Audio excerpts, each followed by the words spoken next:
നമസ്കാരം. Bigg Boss Malayalam season 8 promo വന്നിടേ. Promo ഒട്ടും പ്രതീക്ഷിക്കാത്ത പ്രമോ വന്നിരിക്കുന്നത്. ഞാൻ ഒട്ടും പ്രതീക്ഷിച്ചില്ല. ഇപ്പൊ ഞാൻ നോക്കിയപ്പോഴാ ഏഷ്യാനെറ്റില് Bigg Boss Malayalam season 8 promo വന്ന് കിടക്കുന്നു.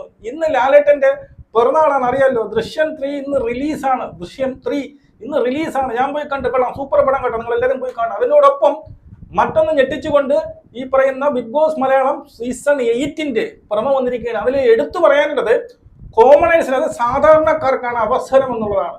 സാധാരണക്കാർക്ക് വമ്പിച്ച അവസരമാണ് എന്നുള്ളതാണ്. അതായത് കഴിഞ്ഞ വട്ടം അനീഷ ആയിരുന്നു ഫസ്റ്റ് റണ്ണറപ്പായിട്ട് ആയിട്ട് വന്നു. ഇപ്പോ സത്യം പറഞ്ഞു കഴിഞ്ഞാൽ ഈ സീസണിൽ സാധാരണക്കാർക്ക് ഏറ്റവും നല്ലൊരു അവസരമാണ് എന്ന് പറഞ്ഞുകൊണ്ടുള്ള ഒരു പ്രമോ.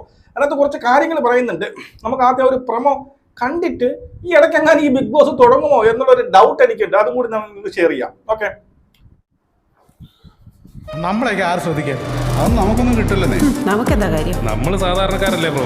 1980 മഞ്ഞിൽ വിരിഞ്ഞ പൂക്കളിലൂടെ നരേന്ദ്രനായി വരുമ്പോൾ ഞാനൊരു സാധാരണക്കാരനായിരുന്നു. അതുകൊണ്ട് തന്നെ ഒരു സാധാരണക്കാരൻ്റെ ആശങ്കകളും വിഷമവും എനിക്ക് നന്നായിട്ട് മനസ്സിലാവും. അതായത് ഇതിന്റെ തുടക്കം കാണിക്കുന്നത് നമ്മളൊക്കെ ഒരു സാധാരണക്കാരല്ലേ, നമ്മളെയൊക്കെ ആരും മൈൻഡ് ചെയ്യും, നമുക്കൊന്നും ഇത് കിട്ടില്ല എന്നുള്ളൊരു ചർച്ചയാണ്. അതിനുശേഷം ലാലേട്ടൻ പറയുന്നത് മഞ്ഞിൽ വിരിഞ്ഞ പൂക്കളിൽ ഞാൻ വരുമ്പോൾ ഞാൻ വളരെ ഒരു സാധാരണക്കാരനായിരുന്നു, അതുകൊണ്ട് തന്നെ അവരുടെ വിഷമങ്ങളും കാര്യങ്ങളൊക്കെ എനിക്കറിയാം എന്ന് പറഞ്ഞുകൊണ്ടാണ് ഈ ഒരു പ്രമോ തുടങ്ങുന്നത്. മറ്റ് ബിഗ് ബോസ് ഷോകളെ അപേക്ഷിച്ച് ബിഗ് ബോസ് മലയാളത്തിൻ്റെ ഏറ്റവും പ്രധാന പ്രത്യേകത എന്താ? നമ്മൾ സാധാരണക്കാർക്കും ഈ ഷോയിൽ അവസരം കൊടുക്കുന്നു എന്നത് തന്നെ. എന്നാൽ വേറെ ഒരു ബിഗ് ബോസിലും സാധാരണക്കാർക്ക് അവസരം കൊടുക്കുന്നില്ല എന്നുള്ളതാണ്. അത് വളരെ മോശമായി. ഇപ്പൊ എല്ലാ ബിഗ് ബോസിലും മിക്കവാറൊക്കെ എല്ലാവർക്കും അവസരം കൊടുക്കുന്നുണ്ട് എന്നുള്ളതാണ്. ഇതെന്താണ് ഇത് മലയാളത്തിന് മാത്രമുള്ള പ്രത്യേകതയായിട്ട് എനിക്ക് തോന്നുന്നില്ല. ഇത്തവണ ബിഗ് ബോസ് മലയാളം സീസൺ 8 നിരവധി സാധാരണക്കാർക്കാണ് അവസരം കൊടുക്കുന്നത്. ബിഗ് ബോസ് മത്സരാർത്ഥികൾക്കായുള്ള തെരഞ്ഞെടുപ്പിനായി ഒരു ഷോയിലൂടെ ഒരു മത്സരവേദി തന്നെ നമ്മൾ ഒരുക്കുകയാണ്. ബിഗ് ബോസ് പറഞ്ഞു മനസ്സിലായ? സാധാരണക്കാർക്ക് വേണ്ടിയിട്ട് ഒരു ഷോ വെക്കുമെന്നാണ് പറയുന്നത്. ഒരു ഷോ, ആ ഷോയിലൂടെയാണ് തിരഞ്ഞെടുക്കുന്നത്. എന്ത് ചെയ്യുന്നത്? ഈ പറയുന്ന ആ ഷോയിൽ ജയിക്കുന്നവർ അല്ലെങ്കിൽ റണ്ണറപ്പ് ആരായിക്കോട്ടെ, അതിൽ നല്ല മത്സരം കാഴ്ചവെക്കുന്നവരെ നേരെ എന്ത് ചെയ്യും? ഈ പറയുന്ന ബിഗ് ബോസിലേക്ക് ഡയറക്റ്റ് വരും എന്നുള്ളതാണ് പറയുന്നത്. അഗ്നിപരീക്ഷ വിജയിച്ചു വരുന്നവർക്ക്, ഷോയിലെ പ്രകടന മികവിലൂടെ തിരഞ്ഞെടുക്കപ്പെടുന്നവർക്ക് ബിഗ് ബോസ് മലയാളം സീസൺ 8 നേരിട്ട് പ്രവേശനം. Bigg Boss Malayalam season 8 Agnipariksha, your ticket to fame.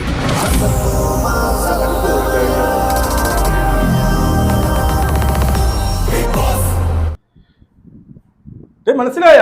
അഗ്നിപരീക്ഷ എന്ന് പറയുന്ന ഒരു ഷോ വയ്ക്കും. അതിലൂടെ ജയിച്ചു വരുന്നവർക്ക് അഗ്നിപരീക്ഷ, അതിന്റെ ഷോയുടെ പേര് അഗ്നിപരീക്ഷ, ദ ടിക്കറ്റ് ടു ഫെയിം. ഫെയിമിലേക്കുള്ള നിങ്ങളുടെ ടിക്കറ്റ് ഫിനാലില്ല, ടിക്കറ്റ് ടു ഫെയിം എന്ന് പറഞ്ഞോ. അതായത് ഞാൻ മനസ്സിലാക്കിയത് ഇവന്മാർ ഒരു ഷോ വയ്ക്കും.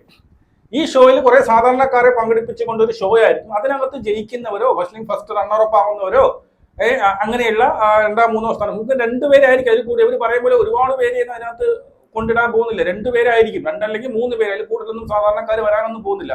അപ്പോ ഈ അതിന് ജയിക്കുന്നവരെ എന്ത് ചെയ്യും? നേരെ Bigg Boss season 8 direct entry എന്നാ പറയുന്നത്. എൻ്റെ ഒരു സംശയം, ഈ ഷോ ഇനി എപ്പോ വെക്കും? ഈ ഷോ നമുക്ക് കാണാൻ പറ്റുമോ? നമ്മളെ കാണിച്ചുകൊണ്ടാണോ ഈ ഷോ നടത്തുന്നത്?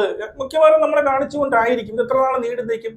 ആ ഷോയിലൊക്കെ കടന്നുകൂടി അതൊക്കെ ജയിച്ച് വന്ന് അടുത്ത സീസൺ 8 തുടങ്ങുമ്പോൾ കുറെ കാലം ആവുമല്ലോ. പണ്ടൊക്കെയാണെങ്കിൽ ഓഡീഷൻ വഴിയാണ് ഈ പറയുന്ന കോമണേഴ്സിന്റെ എടുത്തുകൊണ്ടിരുന്നത്, അല്ലേ? ഓഡീഷൻ നടത്തി അവരുടെ കുറെ ഇന്റർവ്യൂവും കാര്യങ്ങളൊക്കെ നടത്തി ലാസ്റ്റ് അവസാനം എന്ത് ചെയ്യും? അവരെ തീരുമാനിക്കുകയാണ് ചെയ്തുകൊണ്ടിരുന്നത്. പക്ഷെ ഇപ്പോൾ ഇവർ പറയുന്നത് ഇവരൊരു ഷോ വയ്ക്കും എന്നുള്ളതാണ്. അത് ഷോ വയ്ക്കുമെങ്കിൽ ഈ പറയുന്ന ബിഗ് ബോസ് എന്ന് പറയുന്ന ആ ഒരു അതിനകത്തോട്ട് കയറാൻ വേണ്ടിയിട്ട് അതിനൊരു സംഭവം. ഇപ്പൊ ഒരു ഷോ വെച്ചെന്ന് കരുതി, ഇവരൊരു ഷോ വെച്ച് എന്തോ ഒരു ഷോ അത് സാധാരണക്കാർക്ക് വേറെ ആരും കാണില്ല, മൊത്തം സാധാരണക്കാർ. ആ സാധാരണക്കാരെ വിളിച്ചുകൊണ്ട് ഒരു ഷോ നടത്തുന്നു. ആ ഷോ നമ്മളെ കാണിക്കുന്നു എന്ന് കരുതിക്കോ. കാണിച്ച് എന്ത് ചെയ്യുന്നു? അതിന് വിജയിക്കുന്ന ആൾക്കാർ ഡയറക്റ്റ് ആയിട്ട് ഈ പറയുന്ന ബിഗ് ബോസ് സീസൺ 8 പോയി കഴിയുമ്പോൾ ഒരു അഡ്വാൻറ്റേജ് എന്ന് പറയുന്നത് ഈ പുള്ളിക്ക്, ഈ സാധാരണക്കാരന് അപ്പോഴേ ഒരു ഹ്യൂജ് ആയിട്ടുള്ള ഒരു ഫാൻ ബേസ് ഉണ്ടാവും എന്നുള്ളതാണ്, അല്ലേ? ടി വിയിൽ കാണിക്കുന്നുണ്ടെങ്കിൽ ഒരു ഫാൻ ബേസ് ഉണ്ടാവും. അതേ ജയിക്കണമെങ്കിൽ ഒരു ഫാൻ ബേസ് ഉണ്ടാവുമല്ലോ. അതോ ഇനി വോട്ടിട്ടാണോ ഇനി വോട്ടിട്ടായിരിക്കില്ല ചിലപ്പോൾ ജയിക്കുന്നത്, വേറെ എന്തെങ്കിലും ഈ പറയുന്ന അവർ കൊടുക്കുന്ന എന്തെങ്കിലും ടാസ്കുകളോ അല്ലെങ്കിൽ ഈ പറയുന്ന, എനിക്ക് തോന്നുന്നു, ഞാൻ തിരക്കില്ല കേട്ടോ, തിരക്കിയിട്ട് കൃത്യമായിട്ട് ഞാൻ പറഞ്ഞുതരാം. എനിക്ക് തോന്നുന്നത് ഇവരുടെ ഷോ എന്ന് പറയുന്നത് ഈ പറയുന്ന സാധാരണക്കാരെ പലരും കൊണ്ടുവന്നിട്ട് അവസാനം ഊമകളെ പോലെ ഇരുന്ന ചരിത്രമുണ്ട്. അപ്പോഴൊക്കെ ഭയങ്കരമായിട്ട് സംസാരിക്കും, പിന്നെ ഇവിടെ വന്ന് ഒന്നും മിണ്ടാതെ ഒരു വാഴ പോലെ ഇരിക്കും. അപ്പൊ ഇവിടെ വന്നിട്ട് അവർക്ക് ഓരോ ടാസ്ക്, ചിലപ്പോൾ ഫിസിക്കൽ ടാസ്ക് എന്തെങ്കിലും കൊടുക്കുകയോ അല്ലെങ്കിൽ ഈ പറയുന്ന സംസാരിക്കാനുള്ള ഡിബേറ്റിനുള്ള ടാസ്കുകൾ, ഇവർ തമ്മിലേക്ക് ഡിബേറ്റിനുള്ള ടാസ്ക് കൊടുത്ത് ഇവർ ഏത് രീതിയിൽ സംസാരിക്കുന്നു, ഒരു സംഭവം വരെ ഇവരെ എങ്ങനെ ഡിഫെൻഡ് ചെയ്യുന്നു, ഇവരുടെ മാനസിക സമ്മർദ്ദം, ഇവർക്ക് വേറെ എന്തെങ്കിലും മെന്റലി പ്രശ്നങ്ങൾ എന്തെങ്കിലും ഉണ്ടോ, അക്രമാസക്തരാകുന്നുണ്ടോ, ഇതൊക്കെ ടെസ്റ്റ് ചെയ്യാനുള്ള എന്തെങ്കിലും ആയിരിക്കും എന്നുള്ളതാണ് അല്ലേ. ഇതൊക്കെ ടെസ്റ്റ് ചെയ്യാനുള്ള എന്തെങ്കിലും ഒരു സംഭവമായിരിക്കും.